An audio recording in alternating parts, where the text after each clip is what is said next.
something outside. What is that?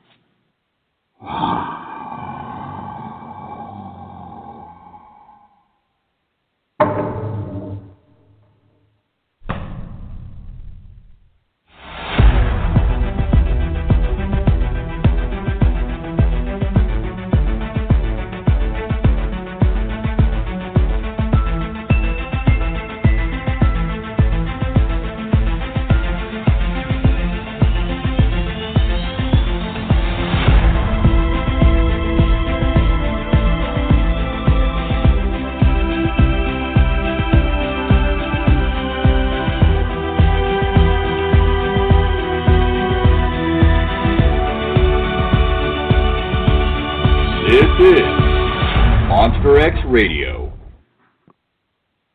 The dead pyres, the voodoo curses, the Rougarou. There's no doubt the nights are going to be creepy down here.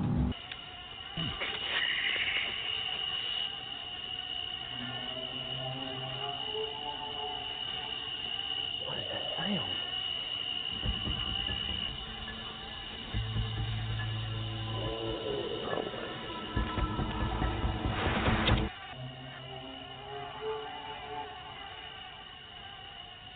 Man, there's something out there. There's that sound again. What is that?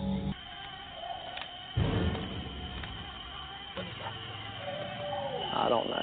They're going to play on your mind. Just be aware there is something over there.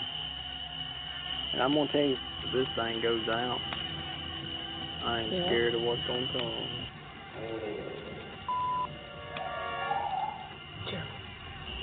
There's something over there.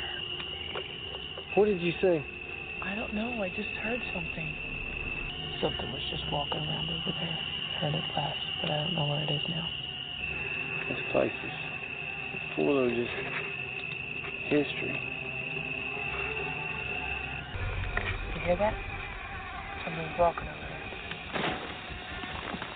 Look at it.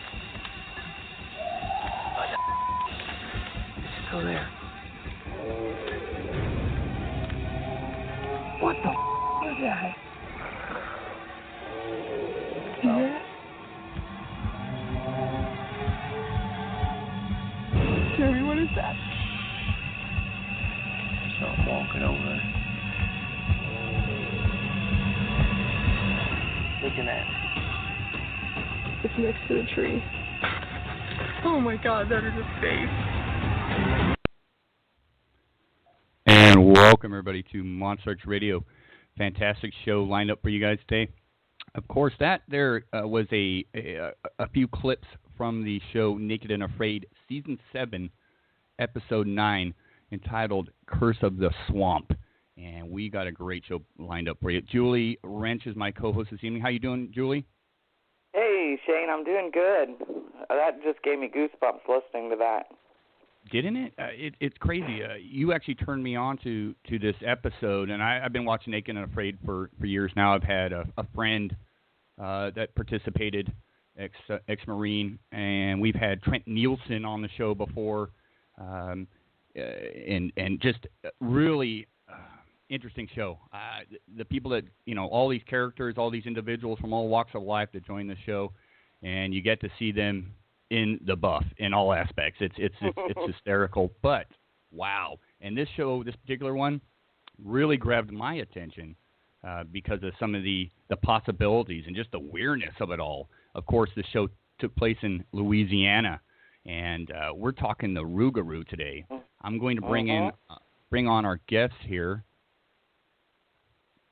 Our guests today are Jeremy McCaa and Melanie Rausher. Both were contestants on the show and did a fantastic job. Mind-boggling what they had to go through.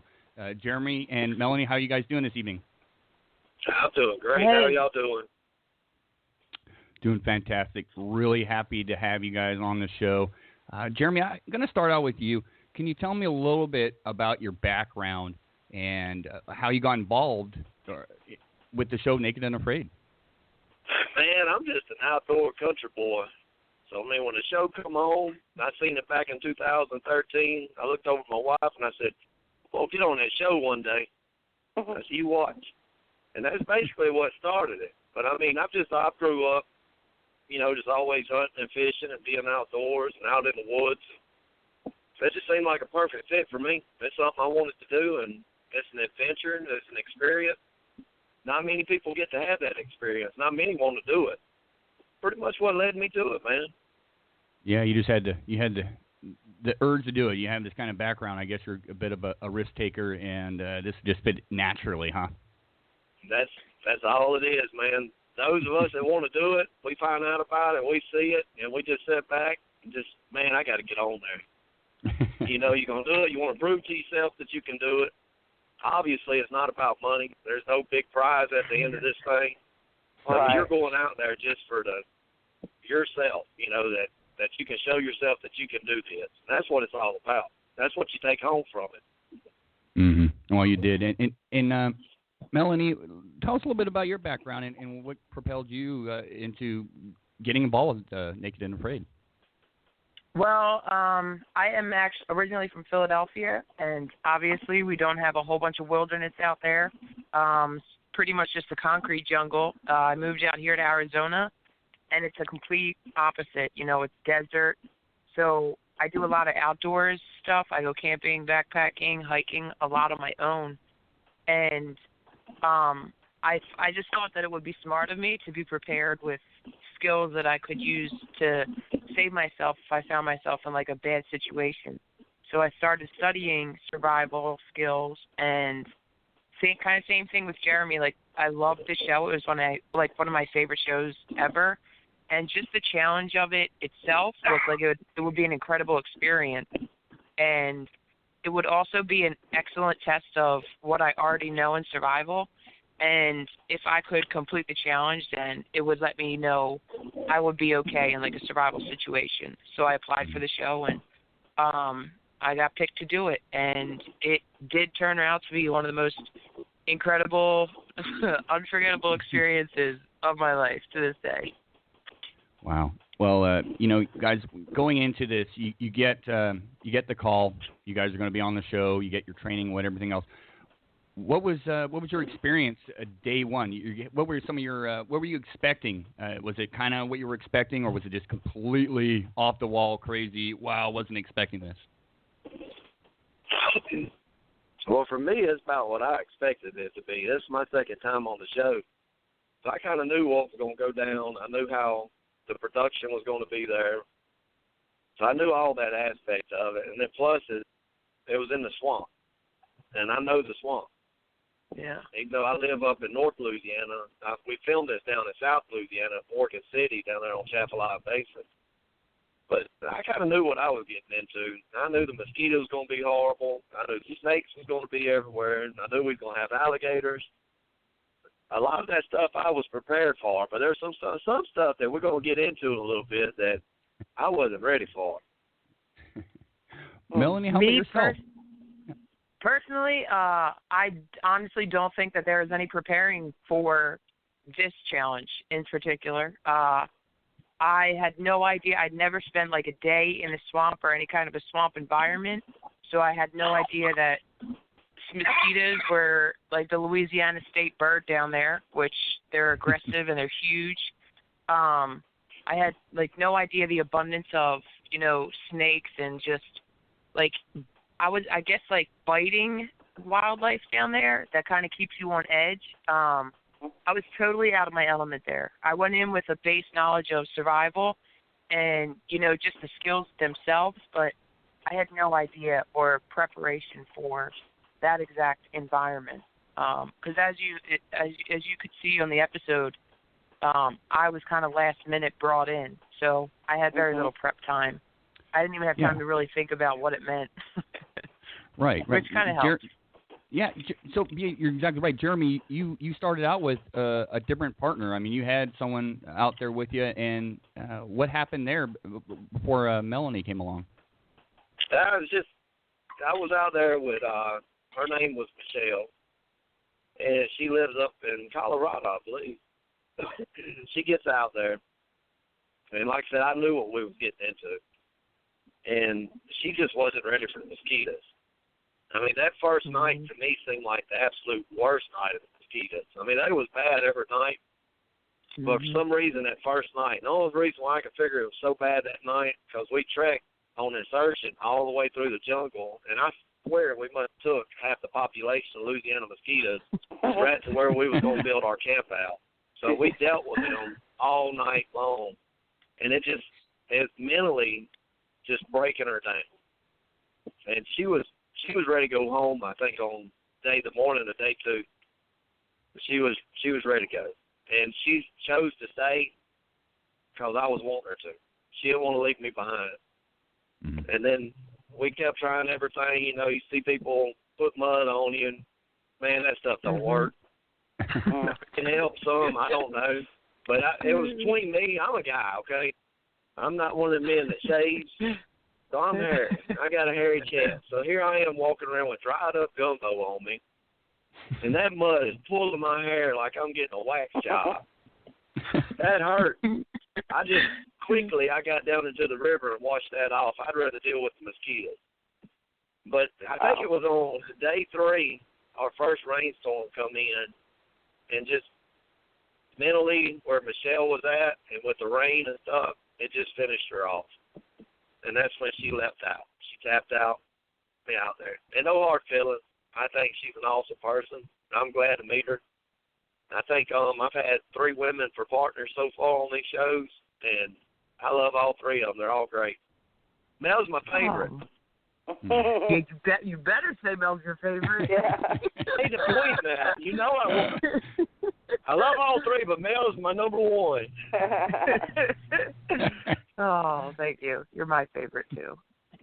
You're welcome. So Melanie, when you say that you didn't have much prep time, so when his first partner tapped out, I mean, did they just call you and say you're up next? I mean, how did that work? They called me and they said, because typically, I honestly, I couldn't even tell you how much time people typically get to prepare for the show. I'm assuming it's like a couple of weeks. I've heard different things. But they called me and they were like, would you be able to leave this week, maybe tomorrow or the next day? And with my job, I had notified my job that I was, like, selected for the show and that there's a possibility I'll be leaving soon. And so I had the benefit of, you know, having been prepared. That was the only way I was prepared with work. Other than that they put me on a plane the next day and I flew out. And there was actually Hurricane Matthew was the hurricane. That's why it was raining so much there. They didn't even do it justice how much it rained. It was pouring down rain when I flew in, and they didn't even tell me. They didn't tell me that someone had tapped out. I was under the impression that he was still sleeping in his hotel room, like, when I got there. They led me to believe that we were there at the same time, and they were just setting everything up for us to go out there. So I had zero preparation, zero knowledge. You know, like, they just threw me in there and hoped for the best. But I wouldn't have it any other way because I never had an opportunity to psych myself out and overthink it. So I think that worked out to the best of my advantage, honestly. Yeah, because I was on 2 days no sleep because the whole excitement of the event, and so I didn't sleep the night before. I had really bad vertigo before going in. So this made me feel like really upset because when I got there and he had told me he was there for 5 days, you don't see a lot on the episode because they have to edit it so much out. But when he told me he was there for 5 days, I felt so bad because I had vertigo and they let me, you know, rest a little bit because I definitely wouldn't have made it if I went in there right at that minute. And I was like, I'm not delaying anything. My partner's not, like, already out there waiting for me, is he? And they were like, no, he's in his hotel room too. Like, he's sleeping. He's glad to have a few more hours rest. Come to find he's by himself on this swamp island for 5 days. I walked up. I was like, what are you doing here? Oh, man. I was busy. Mm-hmm. Oh, you hold the No record, idea. Jeremy. Jeremy holds the record, Yeah, I believe, for the longest consecutive days out, which I believe is 25. Yeah, but the show's typical 21. Mm-hmm. And then me and Mel, we discussed it a lot. I know that woman wouldn't have left me, and I wasn't going to leave her. So it just extended my time out there, and I couldn't leave her. Me and Mel have such a connection that I can't explain it. Well, right. it was your jungle wife. Mel. Yeah. We have no idea. We can't tell you what it is. No idea. No. Well, you I guys just made loved it when you came on there and you just looked at Jeremy and you're like, I am your jungle wife. I just lost it. I love that part. Like, here I am, we're doing this thing. Exactly. When he told me that she left her, I was like, I'll never leave you. At this moment, we're betrothed, and there's no other way around it. So. I couldn't remember if it aired that part or not when you come up. They might have aired it. I can't remember, but you come up and you want to tear the shelter down because you said, I'm not sleeping where another woman slept. Hell yeah. Tear down the hole. It's another woman's room. I'm not sleeping in there. And have bad juju. Well, Jeremy, I mean, you guys, Jeremy, you knew going into this particular, into the swamps of Louisiana, you kind of knew that there was a history there of odd happenings and weird things heard and seen. I mean, were you going out there, was that, I mean, it was in the back of your mind, wasn't it? Well, I'm not one of, well, let me rephrase that. I wasn't one of those that believed in a lot of crazy things. I've always heard of stories and legends and stuff like that. I mean, we got them all over Louisiana. I mean, it's voodoo and everything down here in Louisiana. I mean, people take it serious, but I never really believed in it. And then I started experiencing things after Michelle left that I couldn't explain. I just knew that I wasn't out there alone no more. Mm-hmm. And so you have these weird things happening after Michelle leaves, and then you get your next partner, Melanie. And did that conversation, hey, Melanie, there's been some weird happenings out here, or did she experience it firsthand? Well, see, this is I'll tell you what happened, and I know people are going to think I'm crazy, but it's the only way I just get it out. Yep, just tell them. So I'm sitting there, okay, and I can't remember if it must have been like night 3 or night 4. It's one of the nights I was by myself. And I'm kind of backed into my shelter, and I got my fire bill right in front of me, and you can't sleep out there. Anybody that does the show will tell you that. It's next to impossible. Finally, your body just crashes for a little bit. You can get a little bit of shut-eye, but that's about it. But so I'm laying up in my shelter, and I get out, and I kind of stoke my fire a little bit, throw a couple of logs on it, and I look over to my right, and it's kind of in an open area of this tree, and I'm sitting there looking at it, and I kind of squint my eyes because I can't believe what I'm looking at, and the only way I can describe it was like a floating torso. Oh. And it's the only way that I can describe it. And I kind of looked at him like, man, this ain't happening. I mean, what is that? So, and I'm a pretty calm guy. Mel will tell you that later on some other stuff. So I just kind of crawled back into my shelter. I'm like, just try to go sleep. That's not there. Don't worry about it. And I never told nobody else about that. Yep. All right. And then I think Mel showed up on day 5. And I never told anybody about this. I kept that to myself because I didn't need people thinking I'm nuts. Mm-hmm. And wow. So Mel shows up on day 5. She can tell that I haven't slept any. So thankfully, when she showed up, she's like, look, I've rested today. I'll watch the fire. You sleep. So that was the first night in the 5 days that I finally got some sleep. And then if I remember right, Mel seen something that night that she shared with me later, and I'll let her talk about that. Yeah, it was the same exact thing. Like I didn't say anything after I had seen it because I knew I wasn't hallucinating, first of all. So it was one of those things like if I tell him, he's going to think I'm bananas. So when he's asleep, maybe like 3 feet from me, and I'm watching the fire, and I look over to my left because this is before we had really like decimated our camping area, you know, cut down all the trees that were immediately right next to us. Yeah. And there was this little tiny worn path that we walked to and from the river on, and I look over to my left, and it's maybe between 5 and 10 feet from where I am, and it was squatted down, and it was just this like white. It had a white glow about it, and it looked like something like squatted down. I could see like the silhouette of a head, and it's like somebody were to be like crouched down in front of you. It was, you know, that's exactly what it looked like. And I had no idea what to even think that thing was. And I was, I know that they have the footage, they just didn't edit it into the episode. I didn't record it with my diary cam because, like, that's how quickly it happened. I still hadn't even figured out how to use my diary cam. And I was like, what the hell is that? And it was so close that, like, I froze. And, I mean, I told Jeremy he could sleep, so I wasn't planning on going to sleep. But I couldn't go to sleep anyway after seeing that thing. And I think it was, like, 2 days later. The next day I didn't say anything to him.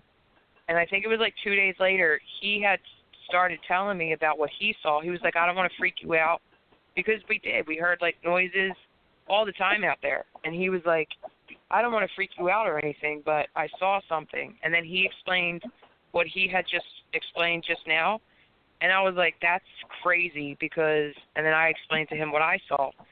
And there is no reason why we would have the exact same experience, or like almost the exact same experience, without sharing that with each other. So it's not like we got together and we were like, let's make this story up. Right. And Jeremy told me that there was like all these urban legends about the Louisiana swamps. And like he said, he's not like necessarily like a non-believer or a believer. I'm the same way. But from that day on, like I had no idea how to explain what I saw. But I know I saw something, and I know I'm not crazy. But you just don't know how you would like be perceived if you were to be like, there's a ghost out here. You know what I mean? So we didn't really harp on it, but we did share that with each other, that we saw the same thing. And I have no idea what it was. Jeremy probably knows what the urban legends are better than me, but I looked it up, and there's definitely something out there. Yeah, I would, based off you guys' reactions, the sounds recorded. Man, I mean, wow, I couldn't imagine, you know, being out there, you're on the show, and you're like, I mean, were you guys, seeing this, whatever it was, and hearing it, was there any time you were like, you know, I might call it, or were you guys really determined to continue on? Honestly, I don't think unless, like, we were both, I can't speak for Jeremy, but I'm almost positive he's the same way. Like, mental strength and stability is really important in keeping a positive morale out there. So if you let someone see or feel that you're scared, you know, especially in like that sense, then it kind of really brings the morale down. So I don't think either one of us wanted to let on, even if we were super scared. But there's times when Jeremy will tell you, I'm not very good at hiding any emotions, and I would get scared. And he would literally tell me, he would be like, just go back to sleep. And I was like, there's something over there. How would they freak out? Go back to sleep, Mel. Go back to sleep, Mel. Oh, he would just say, go back to sleep all the time. I just wanted to sleep. Yeah. Leave us alone. Well, I mean, did you guys whatever ever get was the out feeling there every day? Yeah. Did you get the feeling you were being stalked, or just something was watching you all the time? Yes. You got the feeling that there was always something watching you. Mm-hmm. Even though there was even a time there where we never really seen it again for a while, but it was always in the back of your mind that you're being watched. Wow. Mm-hmm. Well, it was weird. Right. We're going to play some clips here in a second, but some of these clips, I know, the editing process on TV, they record, and only so much makes the cutting block. Was there certain sounds or experiences that didn't make it onto the show? I know you guys just talked about a few, but were there certain sounds, whether it's, screams, yells, knocks, or anything else that didn't make the show that you thought, was pretty hairy at the time or freaky? I mean, just pretty much most of the sounds made the show, the recordings that you have. The only thing that didn't make the show was like what I seen on day 3, because I didn't get up my diary cam, which they hate that. Yeah. Because if the camera don't catch it, it never happened. Never happened. Yeah. They just harp on us constantly about it, and that's important. I mean, I could have easily grabbed my diary cam, but at the same time, I'm sitting there thinking, screw that. I'm not seeing that. I'm going back to my shelter. Right. That was my mentality on it. I don't want to remember seeing that. No, I just want to go in my shelter and pretend it's never happened. That's all. That was it. Yeah, it's a really strange feeling. For me, the same thing. Like, I'm not seeing that, and it's just one of those things. Like, I don't think our brains know how to respond because it's kind of really strange. Right. Shouldn't be there. You don't know what you're looking at. Shouldn't be there. I didn't sign up for this. This wasn't in the program. Well, I'm gonna play a sound here. It's 2 of the vocals that were heard on the show. It's about 15 seconds long, and they're split up. These have been edited slightly in the fact that just cleaned up a little bit and sometimes boosted in volume. But these are the sounds that were recorded on the show. Go there. What the f*** is that?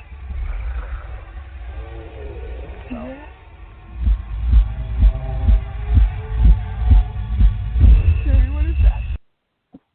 That's a small clip there. Obviously, you guys had some commentary in there. I'm going to play 2 more real quick here.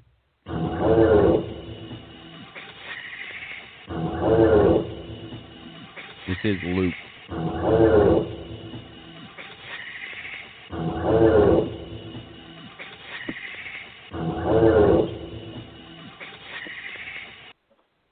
That was, of course, was looped. It was looped 5 times, but those particular sounds there, were those sounds? Could you guys feel those sounds? They sound so crazy. Yeah. You ought to be out in the woods in the middle of the swamp and hear that. Somewhere. It gives me, like, I have the chills right now. I'm not even joking. We definitely noticed those noises out there. Absolutely. Wow. And I mean, what was going through your head at the time? I mean, being around, other animals and whatnot. What was going through your head? You must have been thinking, what the heck is this? I don't know. What's going through my head was just, I want to go to sleep. I'm thinking if I just close my eyes, it goes away. And Mel tell you that. I mean, I kept just wanting to ignore it. Yeah. Because I didn't expect to run into anything like that. Right. So, I mean, I try to mentally just block that stuff out. I mean, because you're already dealing with so much stuff when you're out there. I mean, your body's going through all these changes. I mean, it messes with you physically, emotionally. And now on top of that, we're dealing with whatever that is making noises. That's not cool. That's not cool. I was relying a lot on Jeremy's knowledge of, like, the swamp because he is a Louisiana boy. So, like, we would have conversations, and he did tell me about, like, the Rougarou and all these other, like, urban legends, just natural history of the area. So I was like, what is that noise sound? Like, is that what a Rougarou sounds like? And I had no idea. Yeah. So me being like the naive, have no idea what we even listened for, the worst things popped into my mind. And I was like, this is really one of those things that people talk about. Like, this is one of those mythological creatures, and there's a reason why all these urban legends exist. I mean, I had no idea what to expect. And if I'm hearing these things and, there's no explanation for them, I was scared. I wasn't afraid to tell Jeremy whenever I was scared. I think he was, but he would never admit it. No, I'm a man. Did you guys, I'm not when into you that. heard those sounds, could you tell where it was coming from, or did it sound like it was just all around you? Well, I don't know how far y'all want to get into that right now. I mean, because I can get into stuff that happened later on into the show. Yeah, let me before we I would like to hear about that. Let me play 2 more of the sounds that were David Ellis of the Olympic Project actually edited these for us. He's fantastic. He's an audio guru, and there's certain he's a Bigfoot researcher, and he actually looks for certain things, and a lot of these stuck out to him as very interesting. He compares audio and known sounds to known animals, thousands of known animals, Macaulay Library of Sound, and these he couldn't find a match, and that was very compelling. So let me play 2 more here. They're total about 30 seconds. So I'll play these.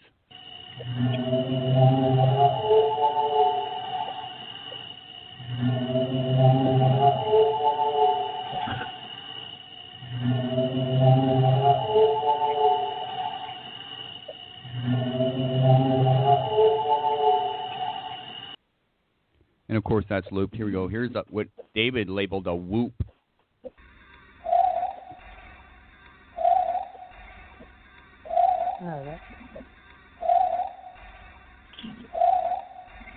Okay, and once again, these are looped, so they're looped together just for your hearing pleasure. Maybe not so much for our guests this evening, but very interesting stuff. I'd love to know. Julie just asked a great question. If you thought that these sounds were, could you pinpoint a direction, a distance, or did it seem to be all around you guys? See, like we would hear them, as I was just listening to that, like I'm remembering, it was so loud, and it was like, because my memory isn't exact, obviously, but I just remember that it would echo in there, so it was kind of hard to pinpoint the direction it was coming from, but it sounded like it was all around us for that reason.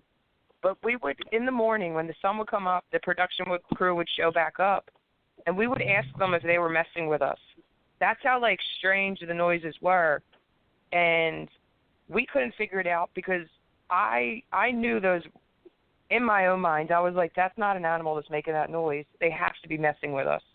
But just listening to it, I can't, and we would have heard them if they were messing with us. We would hear everything, footsteps, and we never heard it. So it was just I don't know, we just don't have an answer to this day what it was. No. I'm having flashbacks right now. Yeah.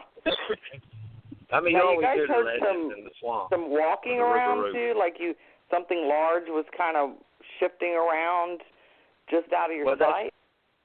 That's what I was going to bring up, something that happened later on into the show towards the end of us filming. Yeah. That's when we heard. Yeah. It was walking around. We would hear anything because it was the fall, so there was dry leaves all over the place and sticks, and you can't exactly tell in the shots, but there was also a boundary of thorns that if anything moved near where we were, we would hear it. So we would hear animals scurry across the swamp floor, and those are very distinct. You can hear a dragging noise, and we never heard footsteps until what Jeremy's talking about, and it was clearly a big thing. And I feel like I'm crazy right now, just just with it in my head, and I'm I know what I saw, I know what I heard, but it definitely wasn't an animal. No. Yeah, you guys, I'd like to get in a little bit, Jeremy, I think you know a little bit more about some of these urban legends and whatnot, but, what kind of wildlife is actually down there? I'm pretty much aware you guys don't have any, or there's no bear down there, correct? We got black bear down here. Black bear, yeah. We got black bear, wild boar, deer. Those are going to be some of the bigger animals that we got on the island where we was located at. Yeah. But I remember hearing it the first time I heard it walking. And where it was walking at, you can ask Mel. We done, because me and her, we was clearing off this bank because me and her had a house vision of a house being built and picket fence. You know, I mean, we do stuff out there just to humor ourselves. Yeah. So he's looking at long-term living out here. And so it was pretty open and clear where we first heard the walking at. And it probably wasn't, what, Mel, about 15 feet from us? Yeah, max. Yeah, and it was dark. But, I mean, you still had the moon out. So, I mean, you could still see. And you could see wherever this was walking at, but you couldn't see anything walking. Really? You could hear something, but you couldn't see it. You could hear it right there, but you could not see it. And I can tell you right now, if there was a person standing right there where we was listening to it at, you would see them.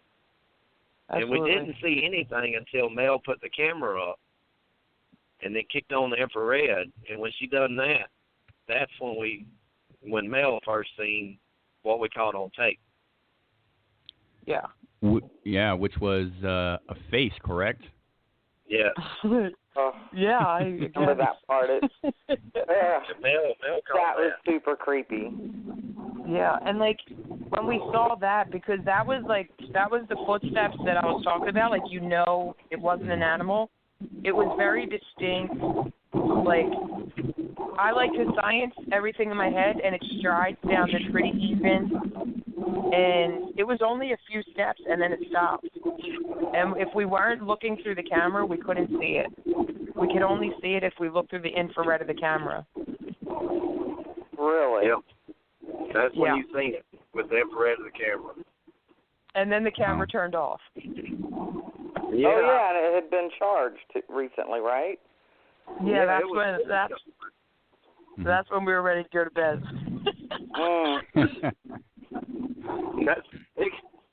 Her camera just went completely off, and I kept asking Mel to stop filming it. She wouldn't listen. Yeah, he did. But you wouldn't listen. Because I didn't want to stop watching it. I don't know what it was planning on doing. Yeah, I don't know. You don't get it. I have no idea what goes on down there. I learned real quick, though. Yeah. I mean, wow. So when you recorded that face, how far were you guys into the episode? Were you guys right there at the end? Where did that place in the show? I would say it was towards the end. What was that, day 17 maybe? Yeah, somewhere right up in there. Because we was just talking about some of the legends of the swamp. Yeah, and all the weird stuff that was going on. Now, there's a ton of legends. And see, the Rougarou is the one that comes to mind for me personally, having done some research on the Rougarou. But there's lots of legends. And I mean, the swamp, I don't think unless you've been there, you can, and I haven't, but you can truly appreciate the vastness, the remoteness, the dangers, and what may lurk out there. Yeah. Yeah, I mean. Yeah, and I'll tell you, just those wild boar can tear you to shreds. Did you guys see any of those when you were there? We heard them. They was out there running around. Okay. Yeah. Yeah. You can tell when a wild boar's running around. Oh, yeah. Yeah, and, I mean, I think we even said a few times, again, like, they edited a lot out, but they would ask us about the noises that we heard at night because they would leave, and we told them, we were like, those noises aren't made by animals. They weren't like it might seem different on TV, but like the actual sound of it out there, I thought it was clearly not an animal that was making those noises. Yeah. Because you get pretty familiar with your area really quick, and it just was such a unique sound every time. Right. And you know what? If you're left with what did I hear and what did I see? I mean, are we talking the Rougarou or what are we talking? I mean, what are you guys' opinions? You guys have an opinion as to what you may have occurred out there and what you may have seen and heard? What's your opinion? Man, I don't know. Well, I tell you, you'll never get me to admit to a Rougarou or a Bigfoot until I lay my hands on one. That's just the way I am. Now, but I can't explain what we've seen. I know we get asked this question a million times. Me and her filmed this show, back in September of 16? Yeah. And I think it aired in April of 2017. And to this day, I still get questioned all the time. Messages on Facebook, emails, text messages, people see me, and they all want to know, what was it? Mm-hmm. I can't tell you what it was. I just know whatever it wasn't natural. That's the only way I can explain it. Mm-hmm. That's a great answer. I can live with that. Yeah, and my you can whole opinion, say what it wasn't. It wasn't a cow. We know that's been ruled out by David's, spectrograph on the. I wish it was a cow, because I could have went for an Angus steak. Into the cow category. Yeah, and it's like when you're out there, yeah, we are like depleted mentally, emotionally, physically, everything, and so your brain starts to slip a little bit. And I was still trying to make it like a logical explanation to what it could be, but in hindsight, if I still can't do that to this day, then if you can't explain something and you can't prove it, that's just the way it is. But I had no idea. I'd never even heard of the Rougarou until, like, Jeremy had mentioned it out there. And that white thing, I looked it up when we got back and we had internet. I found pictures that look exactly like it. And I was like, that is what I saw. And it's just one of those things, like, how can I create that if I never had something to compare it to before? And I experienced these things and I heard these things. So your mind starts to be like, okay, well, it could be, something supernatural. It could be something that people have been talking about that they haven't proven 100% yet. So my opinion is just because I can't explain what it is, in a completely scientific way, doesn't mean that it wasn't real and doesn't mean that it didn't happen. I honestly have no idea because, like Jeremy, same thing. I always get messages asking me what it was that we heard, that we saw, and I wish I had an answer, but I don't. And I guess that's the whole point of it out there. They have to maintain this mystique about their legends, and they do a very good job of it. Yeah, and your show is very popular. You know that?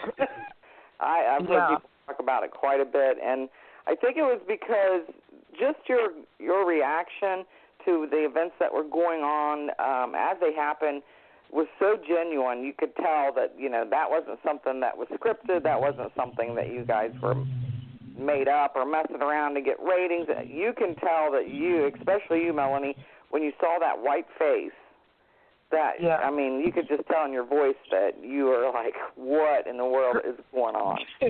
Girl, I was terrified. And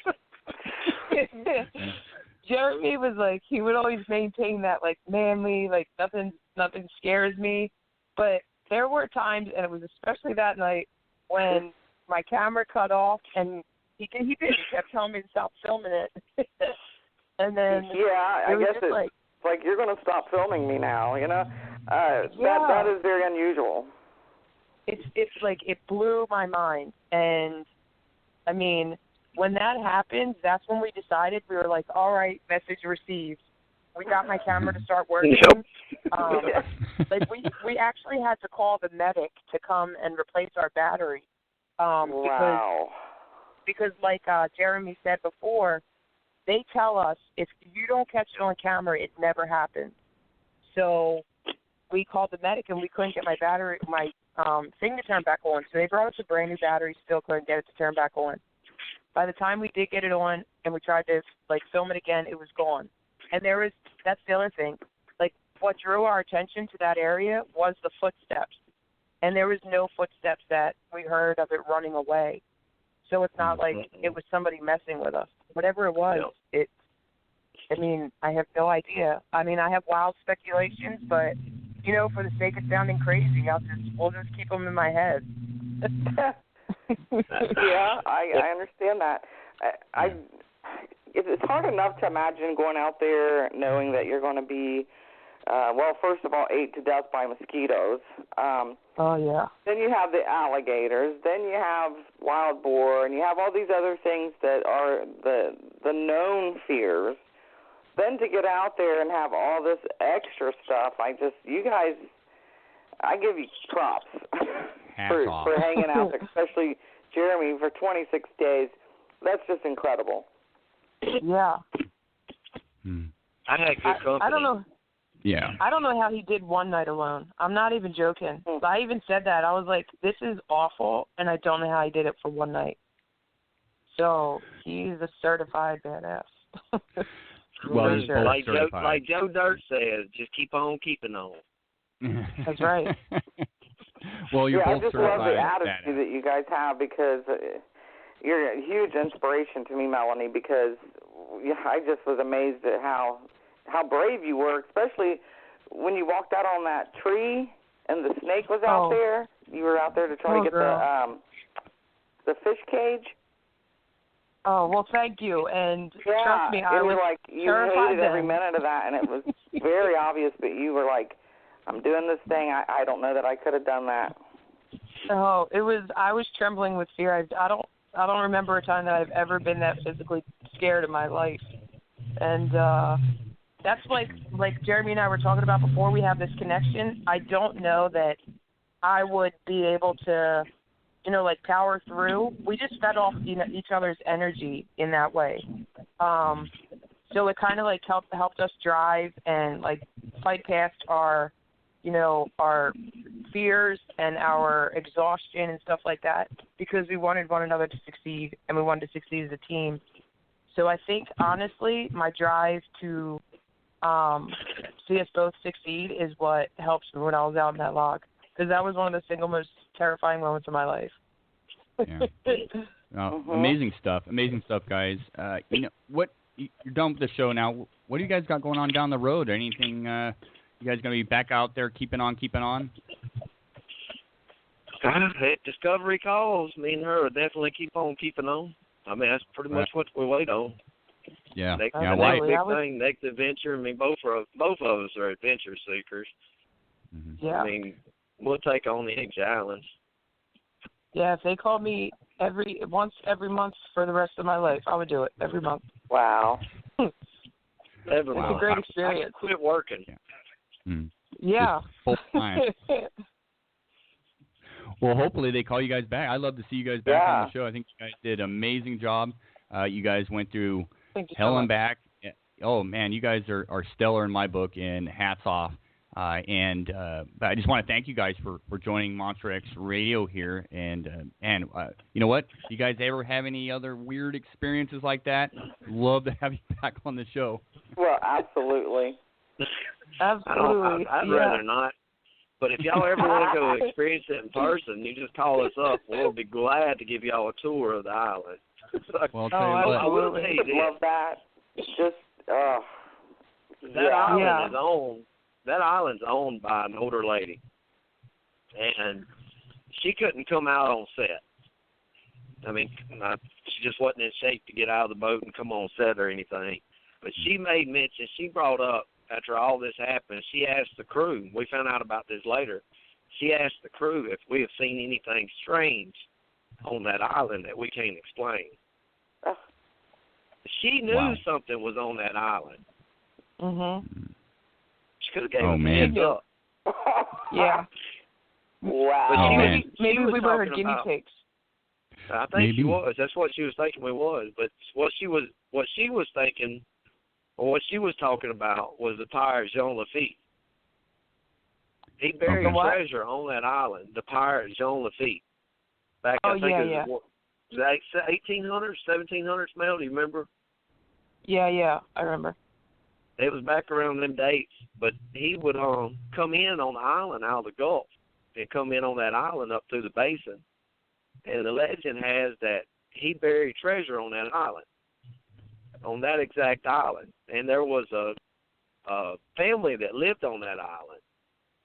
And they say that family, they assume found something on the island, because whatever they found, they left everything behind and they moved to the city.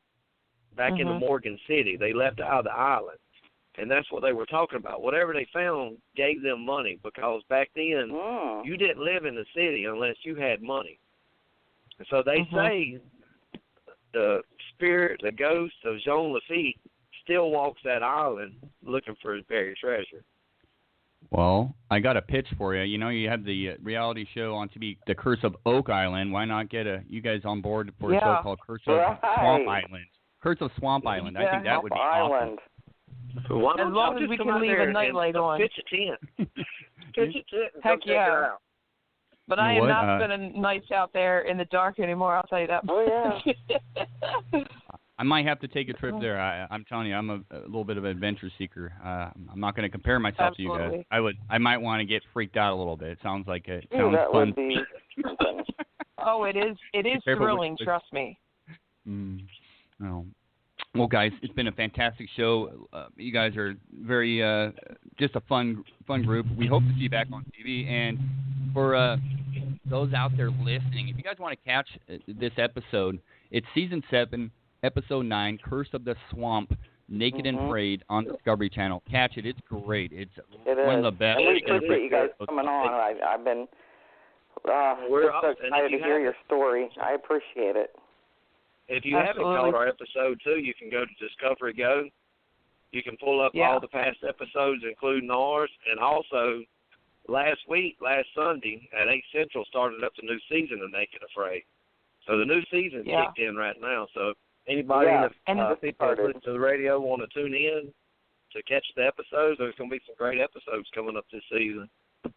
Awesome. Yeah, they typically do marathons. Listening and you've never watched Naked and Afraid, I highly recommend it, because I'll tell you, you never know. Like, for example, with your show, you never know what's going to happen on Naked and Afraid. Yeah, and, I mean, our show just had this extra edge of spookiness because they had no idea any of that was going to happen. And just like you said, by chance, whatever happens, if we catch it on camera, it is, it was definitely not doctored. That was real. Yeah. No, and we thank you guys for being real with us and joining us. Man, fantastic show. You know, good luck to you guys down the road, and you know, hey, maybe we'll be talking about a trip sometime soon. Yeah. That sounds absolutely. good. Thanks for having us on. Sure. Thank you, guys. Thank you so much. It was great. Well, man, Julie, what do you say to that? That was a fantastic episode. I really enjoyed Melanie and Jeremy. Those guys are just stellar in my book. Oh, yeah. I tell you, that is one of my... I've watched that show probably 6 times, that particular one. It's definitely my favorite one of Naked and Afraid. Yeah. Oh, mine as well, by far mine. And once again, guys, you can tune in to the new episodes of Naked and Afraid. They just started airing again on March 11th, Sundays on the Discovery Channel, 8 Central, 9 Eastern Time. I'll be tuning in, and I highly recommend the show. Julie, wow, great show, like I said. I'm really looking forward to maybe sometime getting down to that area. It's just really appealing to me. I know I say that now. Later on, I'll probably tap out the first hour. We'll see. But for Julie Rench and myself, Shane Corson, hey, guys, thanks for tuning in for Monster X Radio. Really hope you enjoyed the show. And we'll be back again for another episode of Monster X Radio. Going to leave you with a little soundbite from that particular Naked and Afraid episode, and we'll see you guys next week. Go there. What the f*** is that?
Monster X Radio